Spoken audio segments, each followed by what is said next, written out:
Universitas T-Kom. Memiliki gedung kampus dengan standar hotel bintang 5, tersedia 10 kampus dengan lokasi yang strategis. Menyediakan banyak pilihan program studi.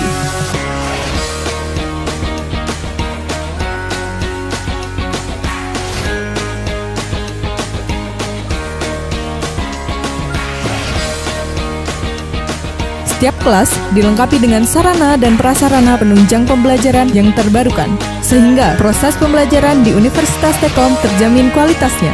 Tersedia kelas karyawan sehingga mahasiswa dapat kuliah sambil bekerja. Sistem mengajar dosen yang interaktif dan asik membuat suasana kelas pembelajaran lebih menyenangkan.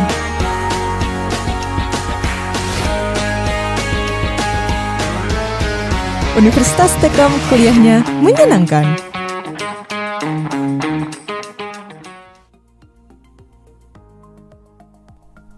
Assalamualaikum warahmatullahi wabarakatuh dan salam sejahtera bagi kita semua. Ketemu lagi dengan saya. Pada hari ini saya akan menyampaikan mengenai teknologi internet, ya, khususnya digunakan untuk digital marketing, ya, atau internet marketing. Sehingga nanti pada pembahasan hari ini kita akan mengulas mengenai digital dan internet marketing, ya. Terima kasih atas kehadirannya, sudah berfungsi kehadiran baik itu disiarkan maupun di live chat YouTube, ya. Baik, kita akan mulai saja pada materi hari ini, ya, yaitu mengenai internet dan digital marketing, ya.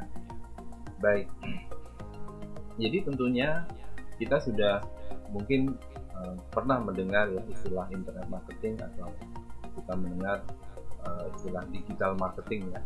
Nah, dua hal ini sepertinya memang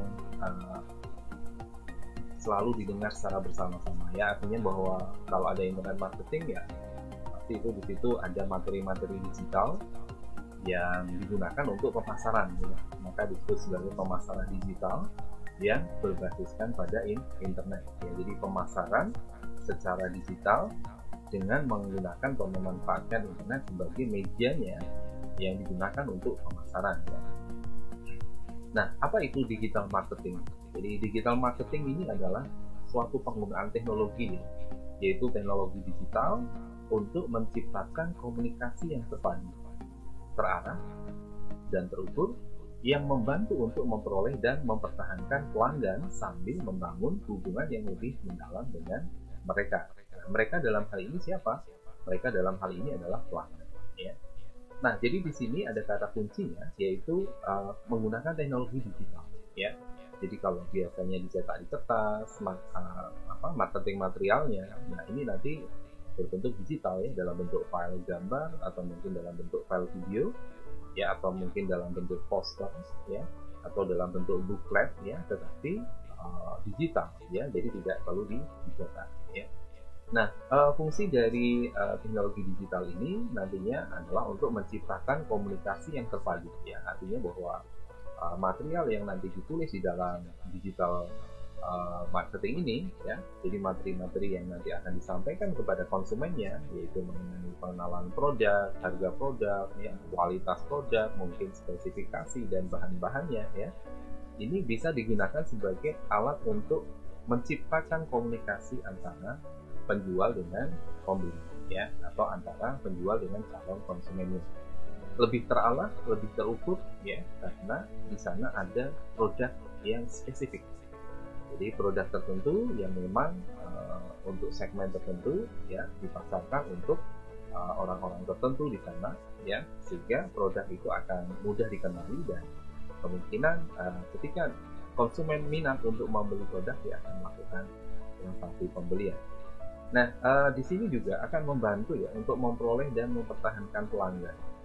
Yang tujuannya adalah digital marketing ini ketika sudah ada pelanggan yang membeli produk tersebut, ya, mereka merasa senang dengan produk tersebut, ya.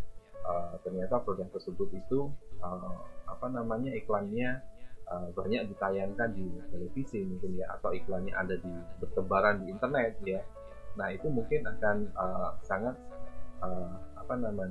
membuat pelanggannya ini menjadi optimis untuk membeli. Kenapa? Karena kok produk ini masif sekali ya pemasaran yang marketingnya kok banyak sekali ya. Ada kemungkinan mungkin ini diminati ya oleh konsumen-konsumennya ya.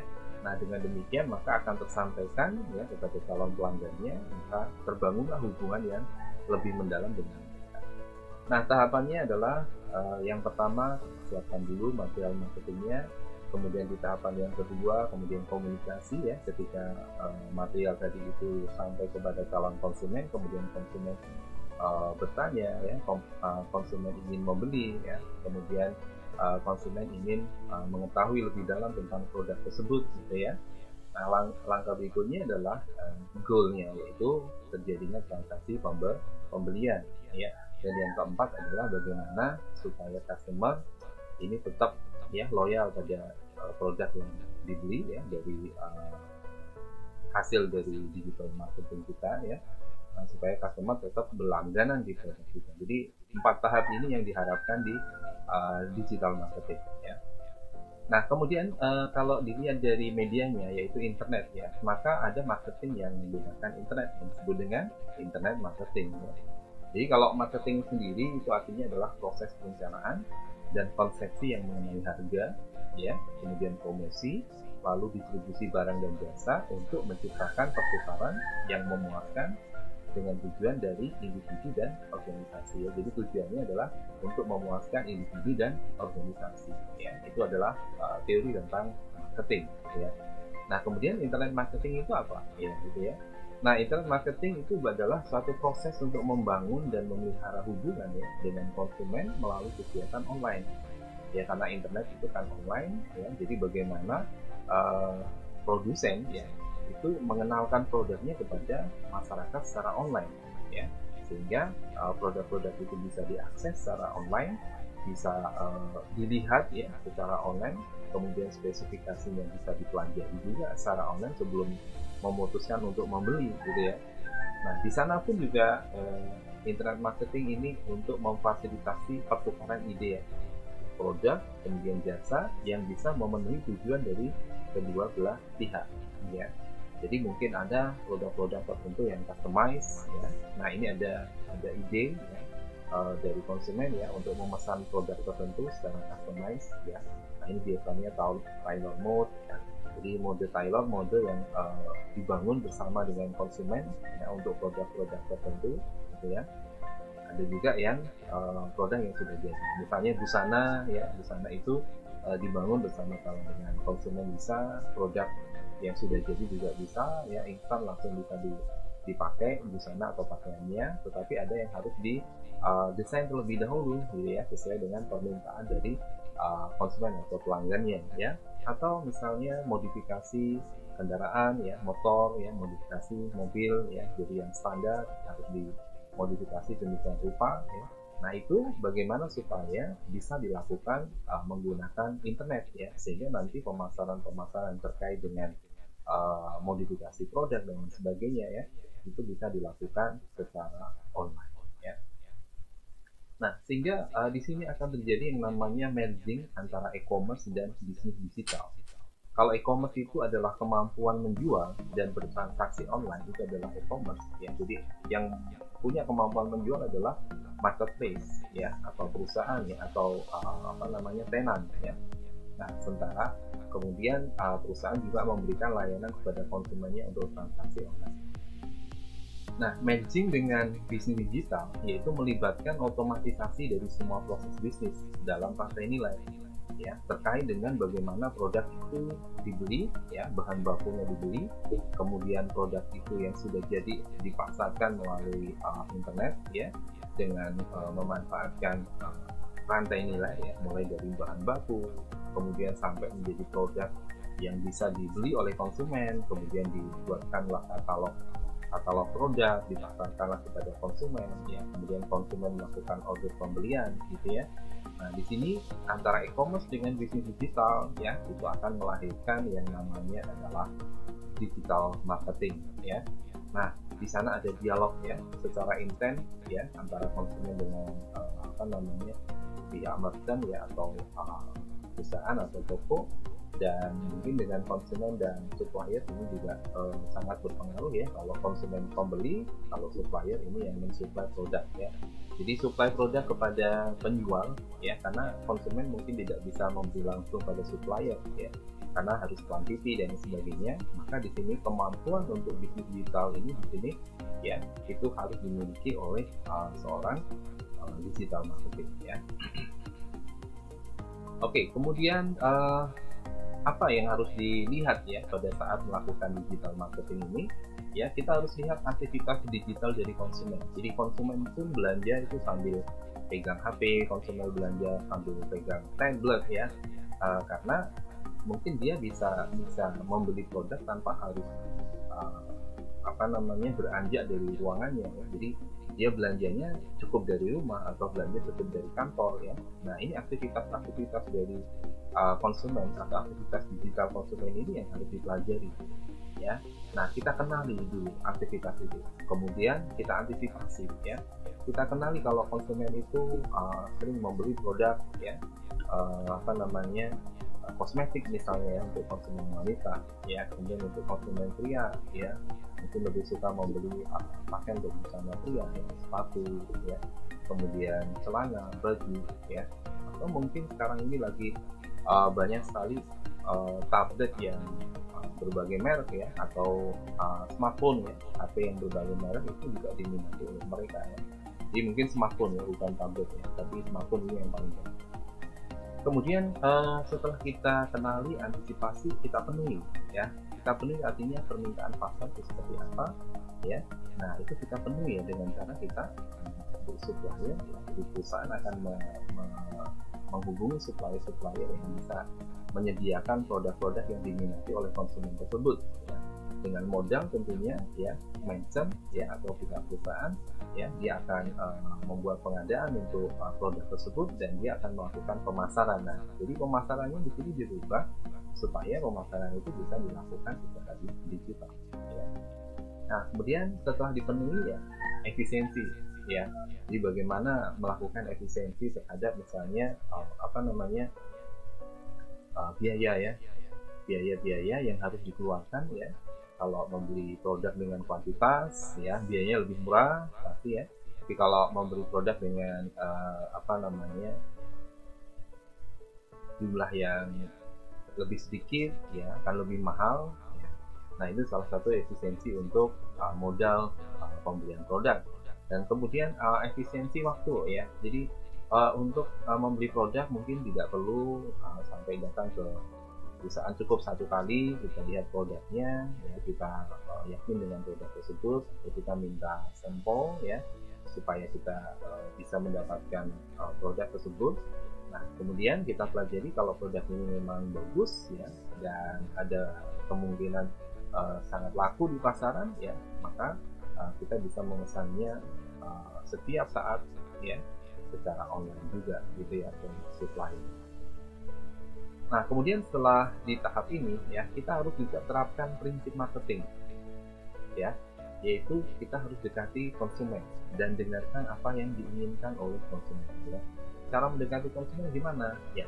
Kita buat katalog produk, kita kenalkan produk-produk kita menggunakan media-media yang sering diakses oleh mereka ya. Contoh adalah Facebook ya, kemudian Instagram ya, kemudian ada marketplace misalnya Shopee ya, kemudian Tokopedia ya, lalu Bukalapak yang aplikasinya ini bisa di-download secara gratis ya oleh pemilik HP Android ya, sehingga mungkin mereka iseng download itu, kemudian dia mencari-cari produk, kalau ketemu ada yang dia minati ya, mungkin akan dia beli. Nah, maka kita dekatkan produk kita ke mereka dengan cara kita buat katalog, kita posting ya produk-produk kita ke marketplace ya, atau ke e-commerce ya, yang membuka layanan untuk penjualan produk itu.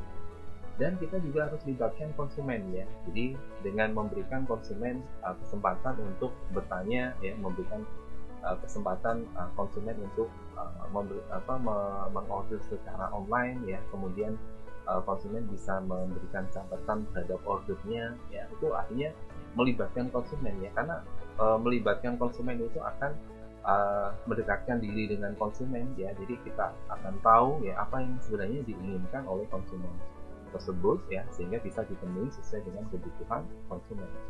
Nah, setelah kita libatkan ya kita layani sebaik mungkin ya, pengiriman produknya rapi mungkin ya, secepat mungkin ya, sampai ke tangan konsumen ya, semurah mungkin biaya pengirimannya ya, itu salah satu jenis pelayanan. Kalau ada masalah ya terhadap produk ya, nah maka bisa ada yang dihubungi ya untuk menanyakan mengenai perihal produk tersebut ya, ketika produk itu mengalami hal-hal yang tidak diinginkan, misalnya ada kerusakan atau lain-lain ya, ada yang lain. Kemudian juga jangan lupa untuk memberikan nilai tambah ya pada konsumen ya. Jadi ketika konsumen membeli produk itu, konsumen merasa produk yang dia beli itu sesuai dengan kebutuhan mereka ya, jadi bermanfaat ya, dan mungkin kita memberikan produk-produk tambahan yang lain yang bisa mendukung penggunaan dari produk tersebut ya. Misalnya contoh kalau itu smartphone ya, kita tambahkan case ya, kemudian ada tempered glass di sana ya, terus kemudian ada fasilitas mungkin garansi ya, garansi tambahan garansi ya, ada biaya tambahan. Kemudian temukan konsumen terbaik ya, kita harus melakukan analisa ya dari katalog produk yang ada di marketplace ya, itu diakses oleh siapa ya. Jadi artinya diklik berapa kali ya, di sana nanti akan ada di insight ya, diklik berapa kali, dilihat berapa kali ya, itu akan diketahui ya dengan kita membuka bagian analitik ya.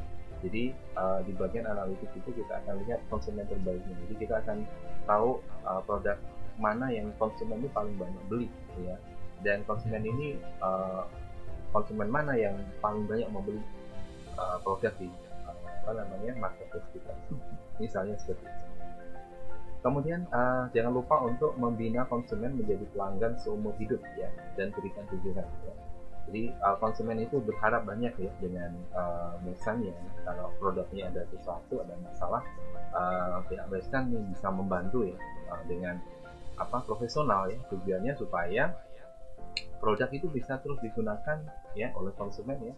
Karena kadang-kadang kalau produk udah terlalu lama dipakai, kemudian sudah banyak file yang tersimpan di sana ya, banyak hal yang ada di produk itu mau diganti dengan produk lain itu enggan gitu ya. Nah, maka layanan untuk penggunaan ini juga perlu diberikan kepada konsumen. Kemudian jangan lupa untuk melakukan evaluasi ya, bagaimana digital marketing yang sudah kita lakukan, kemudian diukur ya, bagaimana tingkat penjualannya ya, tingkat kerugiannya mungkin ya, atau kerusakan produknya dan sebagainya harus diukur ya. Marketing yang menggunakan internet ya, jadi khusus untuk saluran atau channel-channel online ya, dan ditingkatkan tentunya. Nah, apa sih kekurangan dari pemasaran tradisional? Pemasaran tradisional itu umpan balik dari pemasaran ini tidak bisa diketahui secara instan ya, karena tradisional ya. Misalnya kalau kita membuat marketing ya, kita lead marketing untuk satu produk ya, kita tidak tahu berapa orang yang melihat iklan kita. Nah, ini kalau tradisional ya. Nah, kalau kita menggunakan internet, kita akan tahu ya berapa orang yang melihat iklan kita ya, yang kita pasang. Contoh misalnya ada baliho misalnya ya, spanduk gitu ya. Nah, itu kita nggak bisa melihat nih berapa nih spanduk kita dilihat oleh orang yang di jalan itu ya, yang orang yang lewat di jalan itu, kita nggak bisa menghitung ya berapa kali dilihat gitu ya. Tapi kalau kita menggunakan internet ya, kita menggunakan media digital marketing ya, kita akan bisa melihat ya berapa yang suka ya, berapa yang melihat atau view-nya itu udah berapa ini ya. Nanti kita akan lihat lebih dalam di insight ya, dalam salah satu media untuk penjualan atau pemasaran online ya. Nah, kemudian yang kedua adalah berapa lama data pengunjung itu bisa dikumpulkan gitu ya. Nah, jadi karena kita tidak tahu pengunjungnya berapa, nah otomatis kita juga tidak tahu berapa lama data itu akan bisa terkumpul gitu ya. Artinya konsumen unik yang melihat produk itu bisa dikumpulkan berapa lama ya. Karena ada view yang dilihat berulang-ulang ya. Jadi satu konsumen tapi bisa melihat produk tersebut berulang-ulang karena dia selalu lewat di jalan itu gitu ya. Tapi view uniknya berapa? Nah itu kalau dilihat salah satu konsumen dan itu berulang-ulang, ya berarti hanya dihitung satu. Jadi unik view-nya adalah satu kali, meskipun melihatnya itu bisa 10 kali, mungkin 15 kali gitu. Kemudian berapa lama analisa pemasaran bisa dilakukan ya? Nah, analisa pemasaran kalau manual atau tradisional ya itu masih manual ya cara menganalisanya ya. Tapi dengan kita menggunakan media digital marketing, kita akan dimudahkan ya dengan beberapa dashboard ya, ada beberapa fitur di sana yang bisa kita gunakan untuk analisa terhadap pemasaran kita. Nah, gitu ya. Jadi misalnya dari 10 produk gitu ya, produk paling banyak dilihat ini produk mana ya, produk yang paling banyak dibeli ini produk mana, itu bisa kita lihat langsung menggunakan insight ya, atau menu di dalam untuk analitik ya, untuk analisis mengenai produk yang kita jual.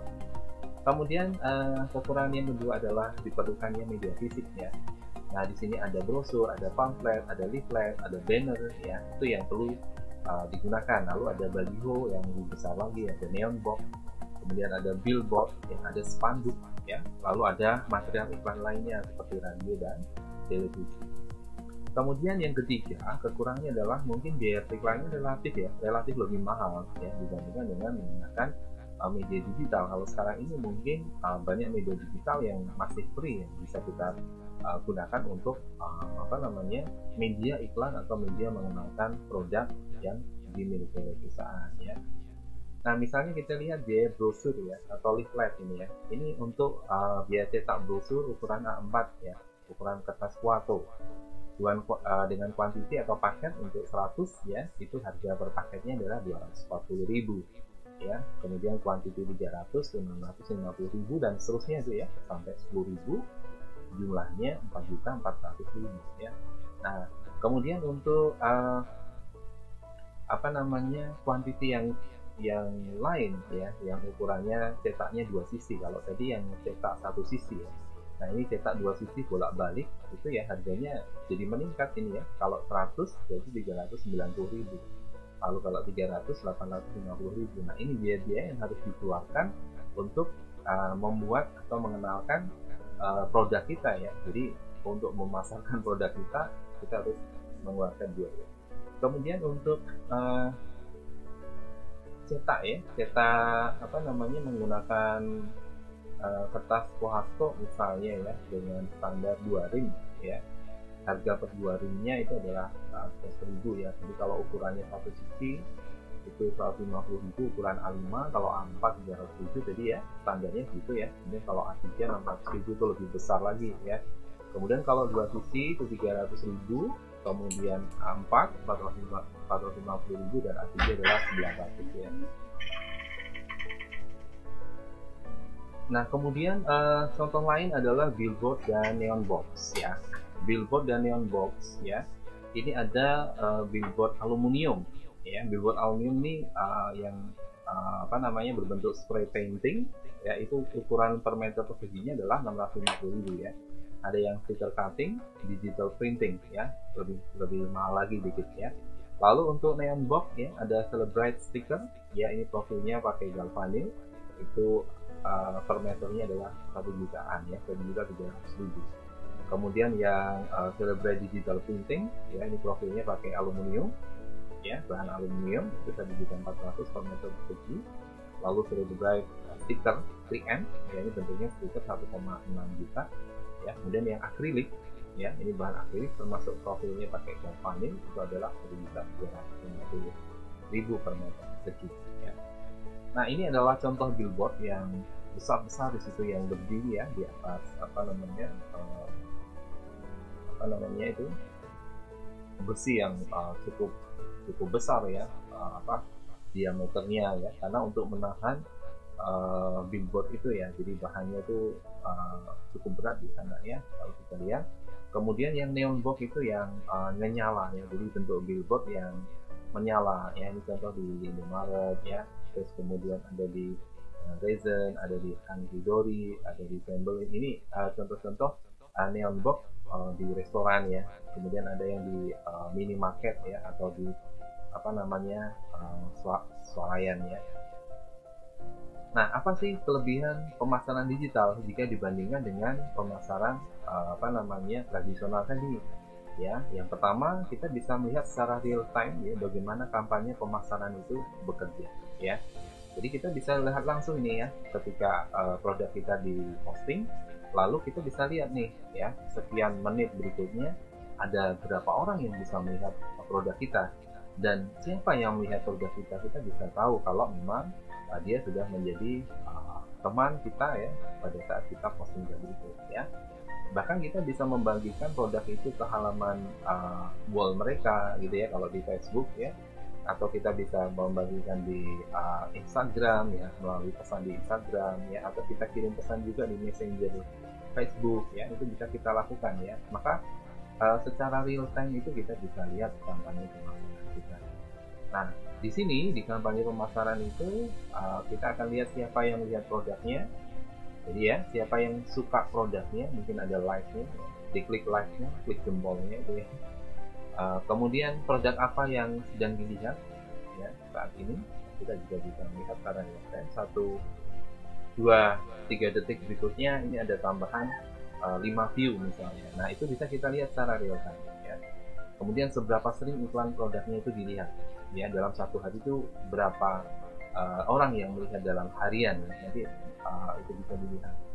Kemudian produk mana yang paling banyak dilihat dan diminati.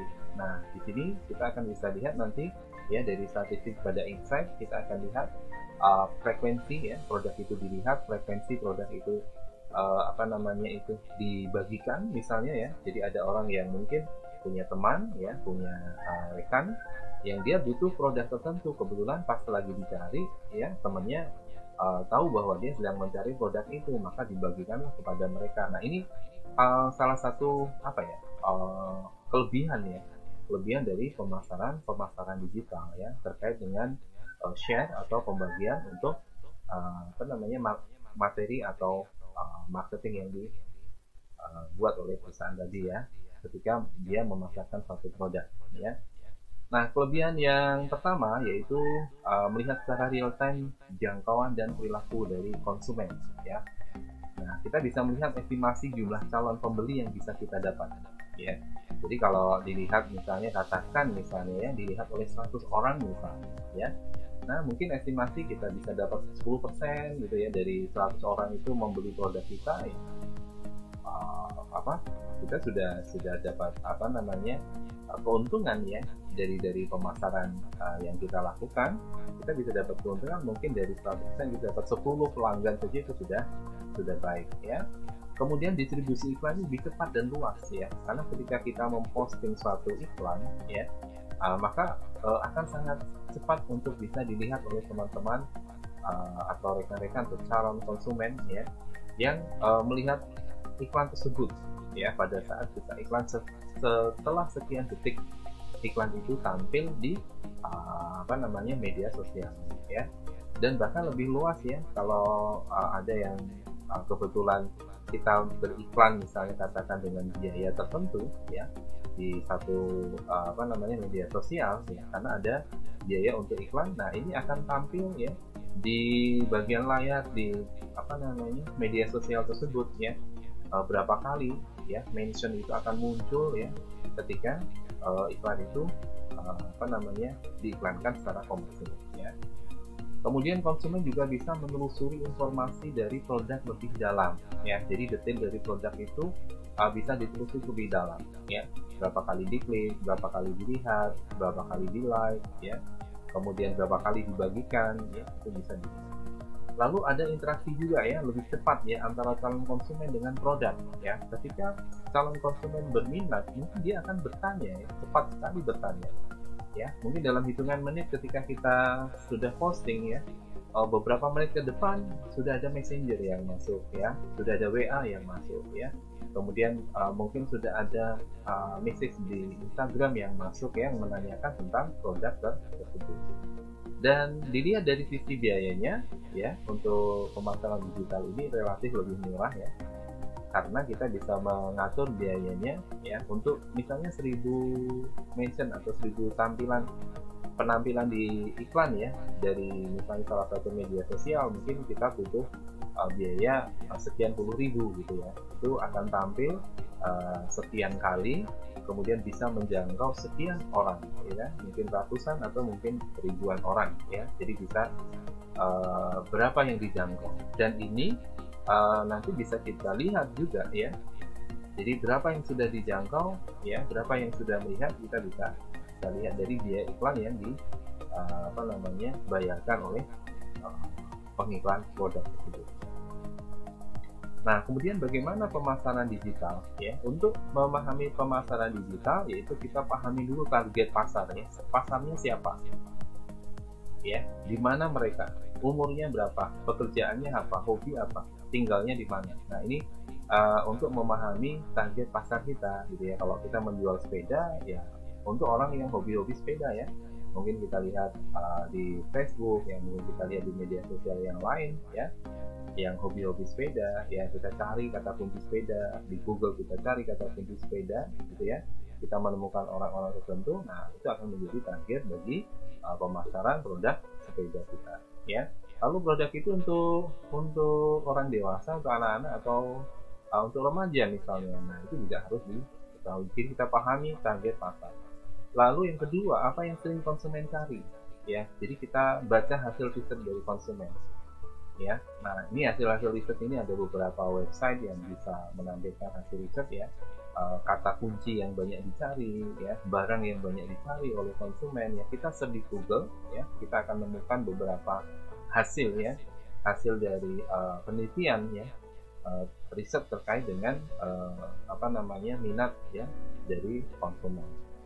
Kemudian yang kedua, kita analisa kompetitor ya. Kompetitor ini adalah pesaing usaha ya. Kita pelajari cara mereka menggunakan saluran pemasaran digital ya, bagaimana mereka menggunakan saluran digital ya, ada berapa macam metode yang digunakan ya, berapa kali mereka memasang iklan ya, berapa kali mereka memasarkan produk, pada jam-jam tertentu kapan ya, pada bulan tertentu apa ya. Nah, ini kita pelajari. Lalu pelajari juga cara menyajikan produk yang dijual ya. Jadi gambarnya seperti apa? Apakah itu berupa gambar, atau itu berupa video ya, atau itu misalnya berupa ala multimedia interaktif gitu ya. Atau misalnya katakan ketika masuk di halaman ya, kemudian ada layanan untuk chatting ya, untuk bertanya mengenai produk tersebut ya secara lebih detail ya. Nah, ini akan sangat membantu, yaitu menganalisa kompetitor. Yang ketiga adalah pelajari apa yang kurang dari mereka. Nah, ini yang kita harus tahu ya, apa yang kurang dari mereka itu yang nanti akan kita isi ya. Jadi supaya pemasaran digital yang kita lakukan unik ya, karena berbeda dengan apa yang tidak dilakukan oleh kompetitor ya. Kemudian yang ketiga adalah prioritaskan strategi dan saluran digitalnya ya. Jadi kita harus bisa menentukan saluran mana yang paling sesuai ya, apakah menggunakan marketplace ya seperti Bukalapak, Shopee ya, atau Lazada ya, atau Tokopedia, atau kita justru menggunakan medsos seperti Instagram ya, kemudian Facebook, lalu ada Twitter ya, atau kita menggunakan media lain. Nah, kita harus prioritaskan. Nah, di sini ada Instagram, Facebook, WhatsApp, Telegram ya, atau mungkin YouTube ya. YouTube ini juga bisa digunakan untuk memasarkan produk kita ya. Ada seorang yang hobi misalnya ya, membuat ini ya, sarang madu ya, sarang lebah untuk madu gitu ya. Nah, hobi ini mereka memposting kegiatan mereka ketika beternak lebah ya untuk menghasilkan madu. Kemudian dia buat madunya ya, disimpan di dalam botol ya, buat produk mereka ya, buat labelnya, madunya disimpan di botol, kemudian ditawarkan ya. Jadi para penyuka lebah ya, atau penyuka madu mungkin akan lihat YouTube-nya ya, dan mungkin dia akan pesan produknya. Jadi prioritaskan strategi dan saluran yang mana yang sesuai.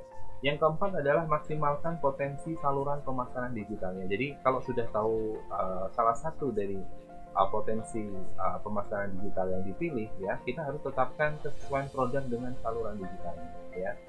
Mana media sosial yang ketika menampilkan produk itu bisa maksimal gitu ya, bisa bagus ya, bisa dilihat berulang-ulang ya. kemudian kita bisa posting lagi ya.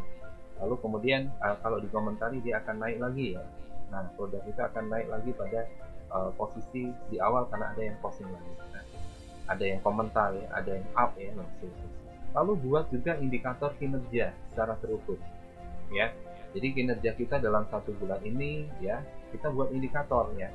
Mana yang merupakan memberikan keuntungan kita ya, bukan keuntungan secara material secara langsung ya, tapi mungkin ketika kita post satu produk itu banyak yang view ya di jam-jam tertentu ya, dan di hari-hari tertentu. Nah, itu kita harus buat indikator kinerja.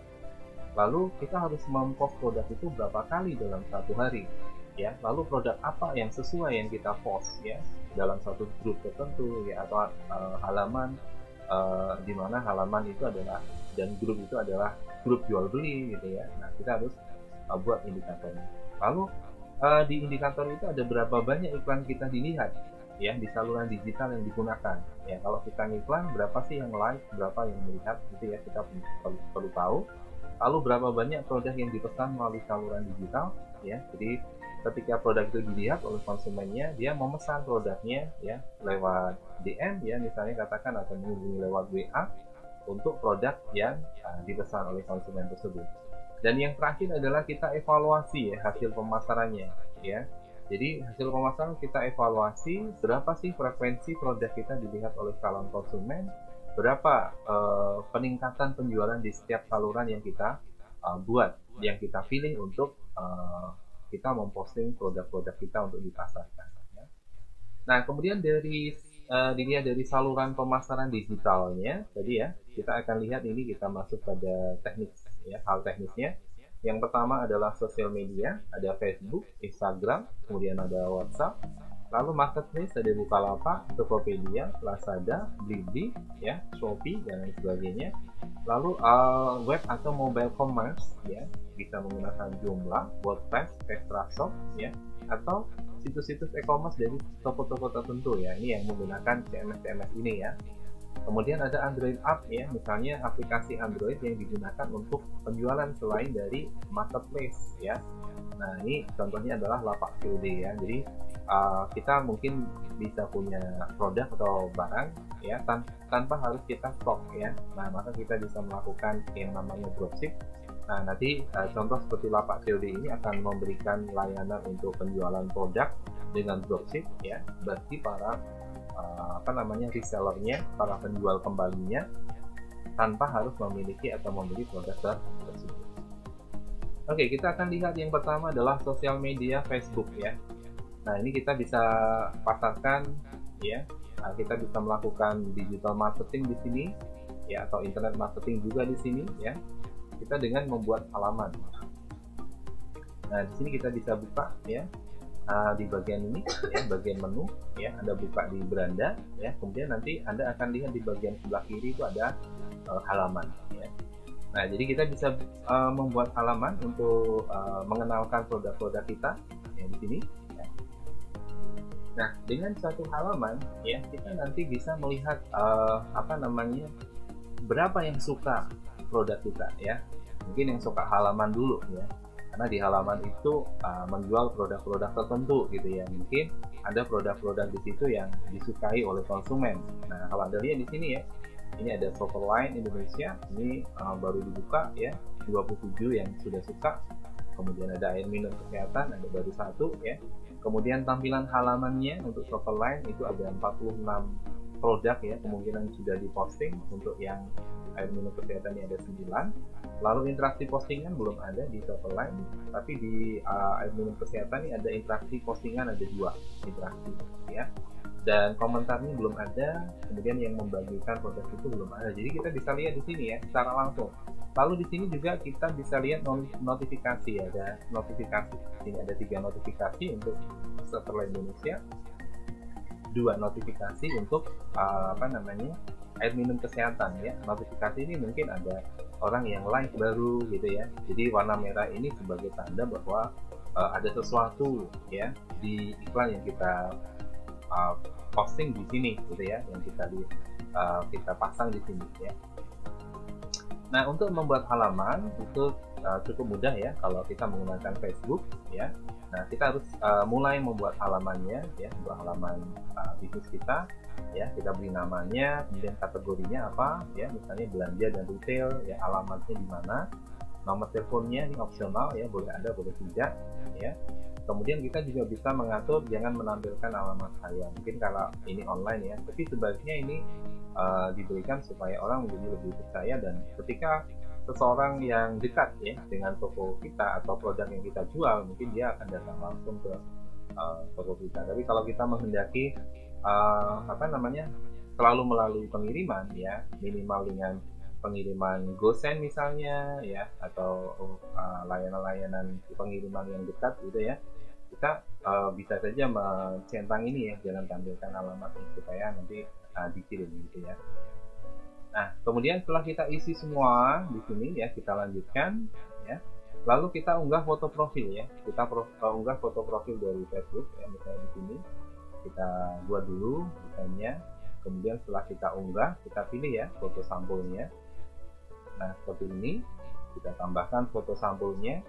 Misalnya ini foto sampulnya. Nah, maka di sini kita akan dapatkan foto sampul dan tadi ya, foto yang ada di ikonnya ya, jadi foto halaman dan foto sampul. Nah, kemudian kita akan memposting produknya, jadi kita bisa mulai posting produknya kalau ini sudah aktif ya. Nah, ini ya, kita bisa posting produk di sini misalnya langsung di halaman wall dari halaman yang kita buat ini ya. Misalnya di sini ada meja lipat portable ya, kita sebutkan harganya gitu ya. Kemudian apa kegunaannya ya, kemudian kelebihan dari produk kita ya, jadi kita harus tulis di situ tujuannya supaya orang tahu jadi kelebihan dari produk kita itu apa gitu ya. Misalnya fleksibel ya, dapat dimasukkan ke tas ya, ini karena meja lipat ya, mudah disimpan di mana saja, ringan ya, kokoh ya, kemudian ketinggian kakinya bisa diatur, kompatibel dengan segala ukuran laptop dan seterusnya ya. Nah, kalau kita menghendaki ada foto di situ ya, dan memang harus ada foto supaya konsumen bisa melihat produk kita ya. Kita lihat di situ, kita tambahkan foto di situ ya, kita pilih fotonya. Nah, nanti hasilnya di situ ya, di lapak kita ini ya, ada penjelasan tentang produknya ya, ada uraian ya tentang produknya, juga ada fotonya. Oh, fotonya seperti itu ya. Dan kita juga harus menambahkan produk yang kita jual itu secara berkala ya, agar pemirsa itu mendapatkan update dari halaman. Mungkin ada perubahan harga ya, mungkin ada perubahan seri ya gitu ya, jadi mungkin ada perubahan bentuk ya, ada versi yang baru ya.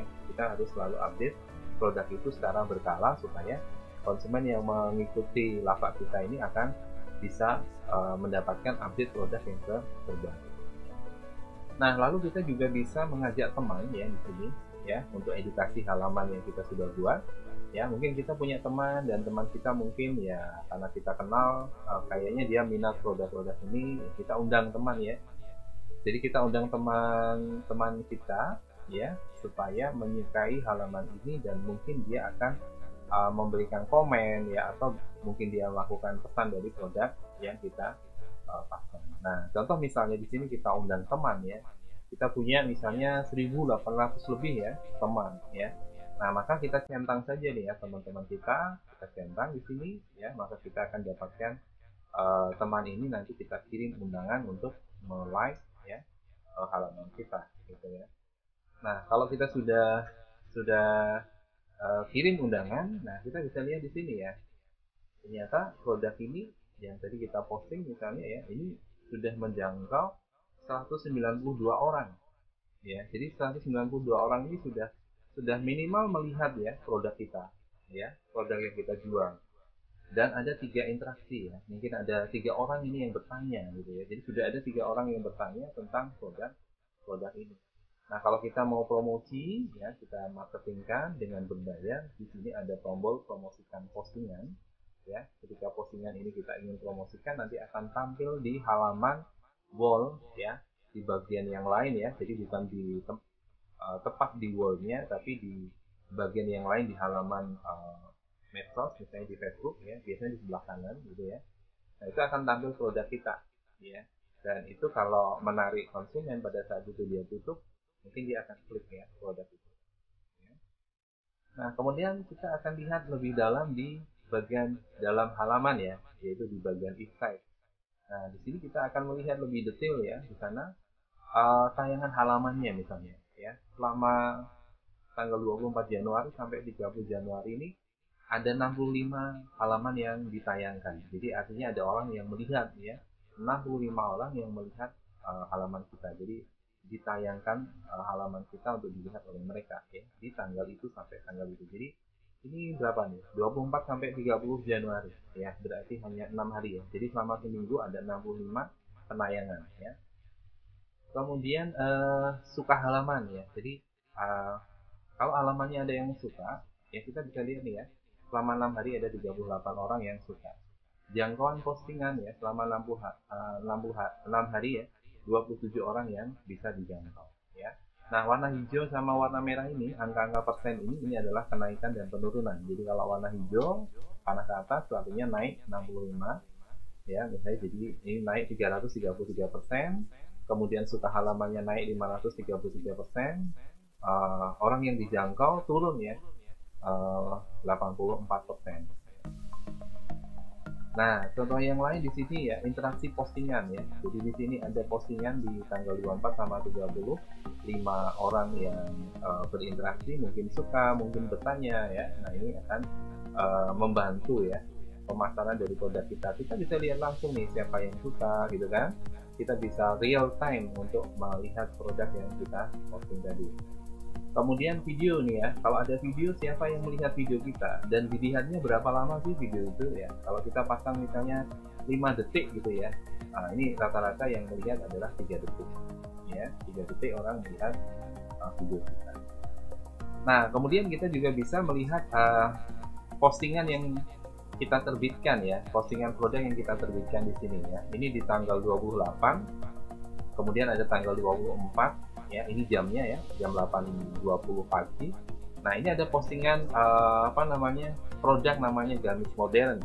Kemudian ada gamis Casio 70, ada gamis Casio 71 gitu ya. Nah, kita targetkan publik di sini semua ya. Jenisnya ini ada gambar-gambar, ada yang video ya. Jadi gamis modern ini video. Kemudian yang niche produk untuk ini car charger ya, ini video. Nah, targetnya publik dijangkau ya, untuk gamis ini 15 orang ya, bisa menjangkau 14 orang untuk Casio 70 ya, Casio 71 14 dan seterusnya. Nah, ini interaksinya ya, interaksi dari postingan kita ya, yang bisa lihat di sini ya. Yang belum ada interaksi ini 3 produk ini ya, Casio 71, Casio 70 dan Casio 71 yang skate grey ini ya, ini masih 0 ya, jadi belum ada interaksi. Nah, kalau kita lihat di sini yang paling banyak adalah wireless car charger intelligent ya. Ini sejak tanggal 21 Januari 2020 ya, ini sudah 192 orang yang melihat dibandingkan dengan produk yang lain ya. Tadi ada meja lipat portable ya, itu hanya 18 yang melihat ya. Sementara wireless car charger ini 192 orang ya, dan yang lain ini rata-rata masih belasan ya. Al-Quran, jam tangan, G-Shock ya, jam tangan pria, G-Shock, dan sepatu sneaker dan seterusnya. Dan di sini interaksinya juga masih sedikit ya.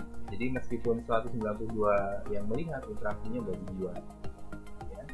Nah, ini bisa kita lihat di sini. Nah, kemudian kalau kita mau beriklan dan mempromosikan produk ya, kita bisa iklankan produk tersebut ya dengan biaya tertentu ya. Jadi kita bisa lihat di sini biaya yang kita keluarkan ya. Jadi ini karena kita masih iklannya free ya, berarti jadi kita tidak keluarkan biaya. Kecuali kalau kita ingin mengeluarkan biaya tertentu, maka biasanya iklan itu akan tampil ya sesuai dengan spesifikasi dari iklannya. Nah, kita bisa klik ini ya, buat iklan ya. Kemudian kita klik di sini ya, buat iklan ya, lalu kita posting produknya ya untuk halaman ini, halaman Shopee Indonesia. Kemudian kita posting spesifikasi dan harganya. Nah, nanti akan dipromosikan tuh ya yang kita pasang. Nah, selain itu kita juga bisa membuat di sosial media yang lain seperti Instagram bisnis ya. Jadi kita bisa bikin Instagram, tapi Instagram bisnis. Nah, kita lihat di sini ada 17 post, kemungkinan ini ada 17 produk ya. Lalu ada 112 followers, ada 502 yang mengikuti ya. Ini untuk Shopline Indonesia. Nah, kemudian kalau kita ke marketplace, kita juga bisa ya menggunakan misalnya Bukalapak. Nah, kita bisa lihat di sini ya, kita posting di Bukalapak, harganya kita masukkan, stoknya ya sudah terjual berapa ya. Nah, produknya ini dari 3 ini belum ada yang terjual ya, tapi dilihat 2 kali, ini dilihat 1 kali gitu ya. Ini baru beberapa detik ya setelah posting gitu ya. Nah, ini ada yang membeli produknya ya 31.000, ini salah satu produk yang ada di sini. Oke, itu yang bisa saya sampaikan ya untuk materi tentang digital marketing. Semoga bermanfaat dan terima kasih. Wassalamualaikum warahmatullahi wabarakatuh.